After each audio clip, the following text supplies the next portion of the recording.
Well, hello again, Auto World collectors. Here we have a modern Camaro.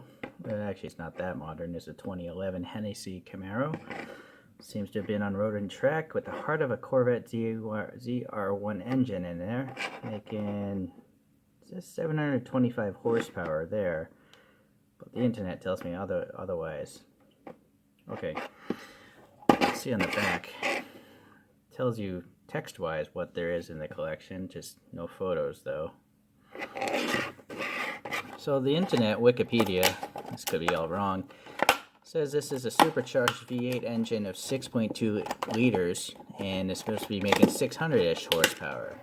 So, and then that 600-ish horsepower would get you 0 to 60 in 3 seconds. And then you would also have a full coil-over suspension kit, some different wheels from than the regular Chevys came with, and then some carbon aero bodywork, which I don't really see on this casting or photos. Or I don't know what the body parts are made of carbon.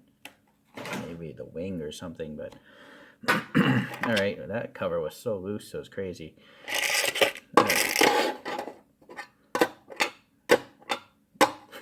No tension whatsoever. Okay, but the base does tell you what the car is. And what's also dumb is it's not screwed to the base. So I don't understand why like GCD and this happens. Look, yeah, that's how I want to fondle my stuff. Right? That's just weird. Screw it down, man. Well, anyways, or you guess leave it in that blister, which would look weird as well. There's a whole variety of images when I searched for 2011 Hennessy Camaro. These came up. These are the most similar to the casting. But I saw somewhere the entire grille is like horizontal and it covers up the headlights, like old school Camaros. But the wheels seem similar, and actually this image looks similar. The stripe doesn't. But that's on the next photograph. So Auto World has no side mirrors, in case you haven't picked up on that. A lot of convertibles have this stripe as well. Okay, well, casting wise, the roof line and all that stuff looks pretty good, I think. Okay, so here's the rear view. It's got round tailpipes. I saw other ones with rectangular tailpipes. Let's see if I can get this.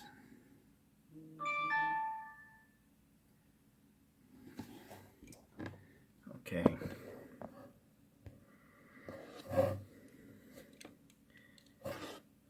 This paint is it metallic? Yeah, I don't know if that's paint rash or if that's a metallic paint. I think it's metallic paint. So it's a very fine flake metallic orange. Yeah, okay. And then the wheels, yeah, they look close enough to the real thing. The spokes are a little thick, of course. They have to be thickened to be molded reliably. And the tires look nice. They're well rounded on the sidewalls. It rolls pretty well. Panel gaps seem alright. There's two tiny little vents there. No paint detail, but then again, there's none on the real car. So they're just ridges. They're not even vents on the real one.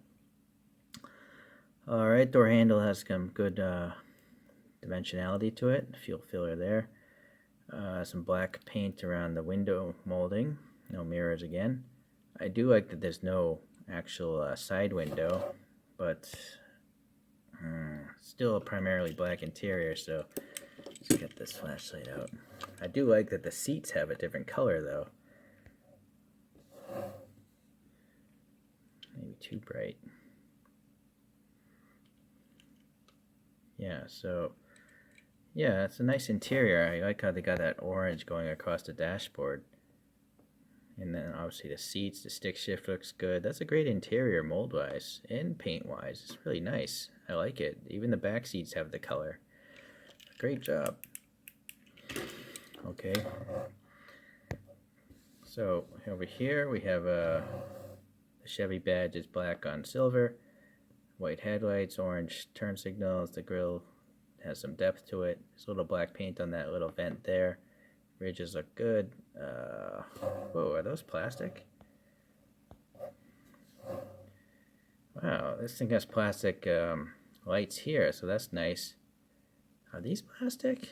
I just assumed they were white paint, but no, look at this. I think that's clear plastic over paint. So that's better than usual.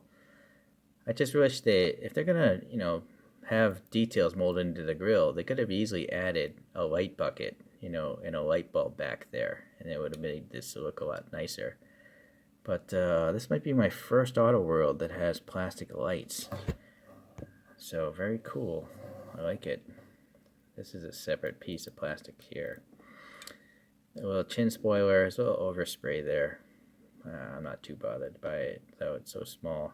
I guess you could take a fine tip Sharpie and paint that black, but I'm not even going to do that. So the panel gap on this is definitely noticeable. Well, I gotta say, at least it's consistent. It's actually kind of close to the trunk panel gaps. It's definitely wider, but so it's not so bad, I guess. I've definitely seen worse from the brand, but this is I guess one of the better ones. I don't have the toothpick thin enough, so this is some poster putty, and that's a good trick for getting these things open. So I will also say the hood actually opens a good amount, so you can actually see the engine in here. I gotta say, this engine's not so bad either. A lot of color going on, silver, blue, silver, the air filter. Even way down there, the block has some orange paint, or maybe that's actually the casting, actually, yeah. But there's depth to it. There's some black paint on the shock tops there. So, not so bad, actually. I just wish all of them looked that good. Alright, so back to the side on this one, we have an LS9 designation, a reflector painted on, and that stripe is pretty nice because it's not just a black stripe, it's a black with two thin stripes next to it. So very good. This all looks good. And then some black paint down here for the lower valence.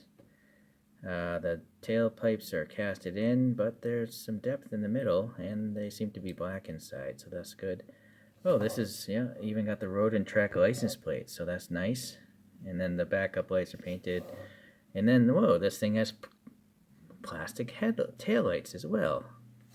So what's going on here? This is a old casting, but I don't know why they're cheaping out on the new castings. Why do the new castings only have paint? So Auto World was doing it right, like Kyosho and Mini GT and all that stuff.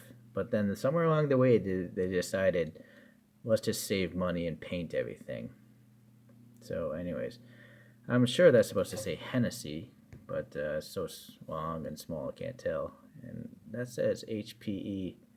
Well, this is an HPE700. I was looking up the HPE600.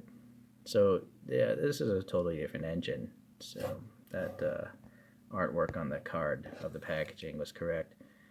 All right. Yeah. Some blackout on the window there, the little shark antenna there. And then we have treads, rubbery tires. Whoa, this is also screwed together. This is the best Auto World I have for sure. It also tells you what the car is, 2011 Camaro SS, and then when it was made, 2013.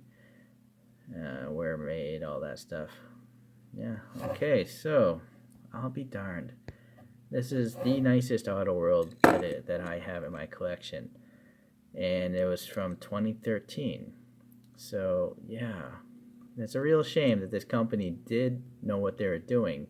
Or they are choosing to do it the good way. And now everything these days is more like Hot Wheels. But even Hot Wheels has printed on graphics for their headlights. So in many ways, they're worse than Hot Wheels. Which is sad to say. I mean... that's just sad. Okay, well, that's great. So let's compare to a couple other cars here. Boy. So here's how they, again, as a reminder, if you're brand new to collecting and you don't know, this is what they're doing these days. This is a recent release. Just stark white painted on headlights like it's possessed. Right? It just doesn't look realistic at all.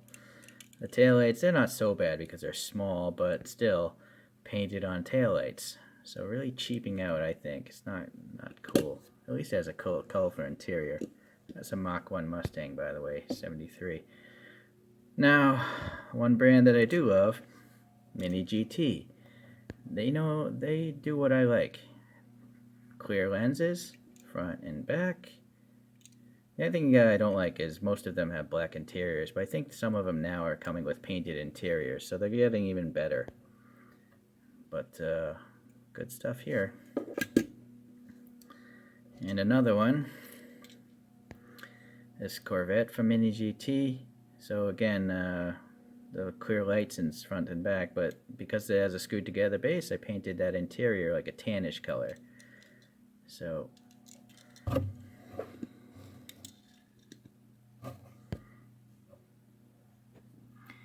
actually, I don't need to repaint this interior because it's already colorful, so I'm not even going to modify that guy.